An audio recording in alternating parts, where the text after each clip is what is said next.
안녕하세요. SPI 고병기 편집장입니다. 위클리 글로벌 마켓 업데이트 소식 전해드리도록 하겠습니다. 네, 오늘은 이제 글로벌 리츠 시장에 주목할 만한 소식 한 3가지 정도를 이렇게 전해드리도록 하겠습니다.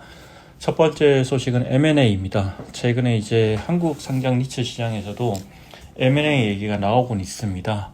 이렇게 이제 2018년 이후에 이 20개 리츠가 상장을 하면서 이제 리츠 시장이 본격적으로 개화가 됐는데, 근데 이제 지금 놓고 보면 작년 4월 이후로는 상장 리츠가 나오지 않았습니다. 여러 가지 이제 금리 인상 여파로 시장 상황도 좋지 않고, 또 상장 리츠들이 향후에 추가적인 성장 동력을 발굴하기 되게 힘든 상황이다 보니까 M&A를 새로운 돌파구로 이렇게 삼으려는 리츠들이 있는데요. 실제 최근에 글로벌 리츠 시장을 보면 M&A가 아주 활발하게 일어나고 있습니다.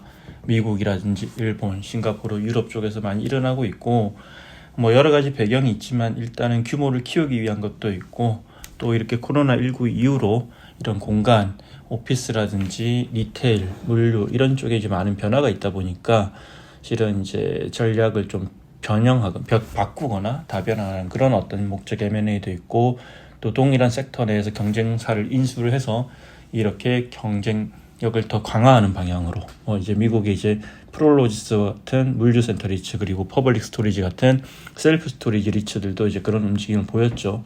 그런 게 이제 오늘도 이제 그런 M&A와 관련된 소식이 하나 있고요.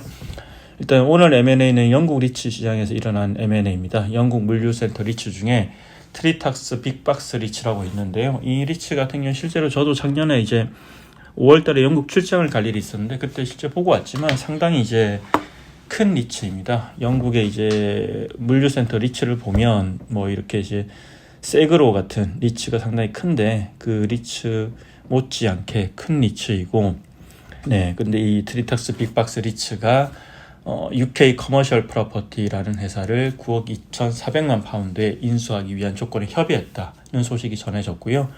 이 트리탁스 빅박스 리츠 같은 경우에는 2023년 6월 말 기준으로 자산 가치, 포트폴리오 가치가 이제 50억 5천만 파운드, 그리고 UK 커머셜 프로퍼티 같은 경우에는 작년 12월 말 기준으로 2023년 말 기준으로 영국 전역에 12억 5천만 파운드 규모의 부동산 포트폴리오를 보유하고 있는데요.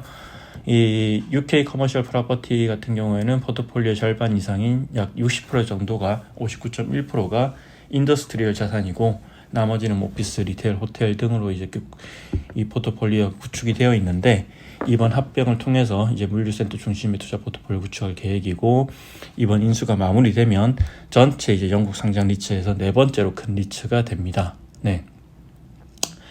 네, 이거 외에도 최근에 이제 영국 리츠 시장에서는 M&A가 되게 활발하게 일어나고 있죠. 최근에도 여러 가지 사례들이 이제 나오고 있고, 이제 그런 리츠들의 합병이 일어나는 이유는 이 규모를 키우고 운영 비용을 절감하는 등 시너지를 내기 위해서라고 보면 될 것 같고요. 또한 이제 리츠 주식의 유동성도 개선될 것으로 기대가 됩니다. 네, 합병을 통해서.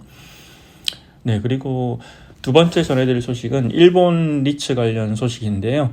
KKR이 이제 2022년도에 일본에서 이제 리츠 플랫폼을 인수해서 지금 현재 2개의 상장 리츠가 있는데, 이 2개의 상장 리츠와 관련된 소식이고, 또 KKR은 이제 최근에 또 이런 리츠뿐만 아니라 이 사모펀드 쪽에서 이제 일본 기업들도 많이 인수를 하고 있는데, 그런 어떤 이제 PE 쪽의 투자와 부동산 투자의 시너지를 낸 사례라고 볼 수 있을 것 같고요. KKR이 이제 작년에 이제 인수한 일본의 3PL 회사가 있습니다. 옛날 이름은 히타치 트랜스포트 시스템이고, 지금은 이제 로지스티트라는 이름으로 이제 바뀌었는데요. 네, 이 로지스티트가 이제 보유하고 있는 이제 일본 전역에 위치한 물류센터 33개를 매각한다고 밝혔습니다.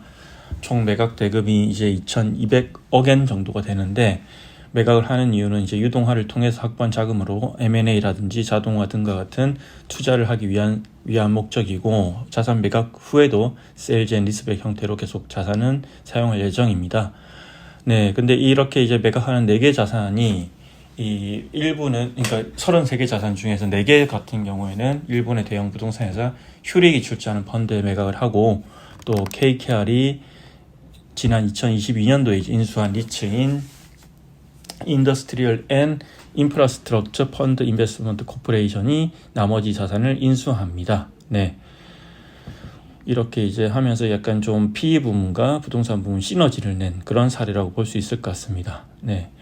그리고 이제 마지막으로 전해드릴 소식은 이제 시니어 하우징 리츠인데요. 이제 미국을 대표하는 시니어 하우징 리츠 중에 하나인 웰타워라고 있는데요. 이 웰타워가 최근에 상당히 이렇게 이제 플랫폼을 확장을 하고 있는데 또 그런 관련된 소식이고, 최근에 이제 또 발표를 한 거는 웰리스 하우징의 개발과 운영에 특화된 플랫폼을 인수한다. 이런 소식입니다. 웰타워는 최근에 태평양 북서부 지역에 집중된 25개 자산, 약 3,900개의 유닛의 시니어 하우징을 개발하고 운영하는 어피니티 리빙 커뮤니티를 약 9억 6,900만 달러에 인수한다고 발표를 했고요. 이번 인수를 통해서 이제 웰타워는 이제 웰니스 하우징 포트폴리오의 지리적 범위를 전략적으로 확장할 수 있는 효과를 거둘 수 있다. 이렇게 밝혔고, 어피니티 리빙 커뮤니티 같은 경우에는 웰타워에 인수된 후에도 이제 워싱턴이라든지 콜로라도, 아이다호, 미네소타, 몬타나, 텍사스 등과 같은 8개 주에 위치한 부동산을 계속해서 관리할 예정이라고 합니다. 네, 이번 인수와 관련해서 이제 웰타워 최고 경영자는 이제 웰니스 하우징 포트폴리오는 시니어를 위한 웰빙 중심의 임대주택에 대한 충족되지 않는 수요를 해결하는데 도움이 된다. 이렇게 설명을 했습니다.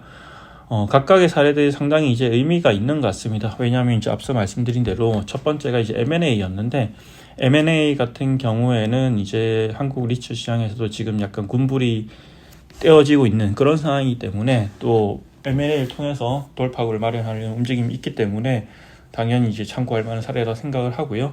그리고 이제 또 우리나라 이제 리츠들도 스폰서가 이제 대기업이나 어떤 디벨로퍼인 계열사에 든 경우가 많은데, 계속해서 시너지를 낼 부분을 찾고 있고 어떻게 하면 좋을까 이런 고민들을 많이 하고 있는데, 그런 측면에서 KKR이 이런 PE 쪽에서 투자한 물류센터 회사에서 자산을 상장 리츠로 이제 매각하는 사례가 상당히 이제 눈길을 끌 수밖에 없을 것 같고요. 웰타워 이제 시니어 하우징 리츠가 있는데, 이 시니어 하우징 리츠 같은 경우에는 어쨌든 최근에 한국에도 시니어 하우징에 대한 관심이 많아지고 있죠. 실제로 LH와 국토부가 동탄에 위치한 사이트를 가지고 이제 한국의 헬스케어 리츠 사업자를 이제 모집하고 있고, 그런 측면에서 이제 미국의 시니어 하우징 리츠가 어떤 식으로 진화를 하고 성장하고 확장하고 있는지를 살펴볼 수 있는 그런 사례라고 할 수 있을 것 같습니다. 이상으로 위클리 글로벌 마켓 업데이트 소식 전해드렸습니다. 고맙습니다.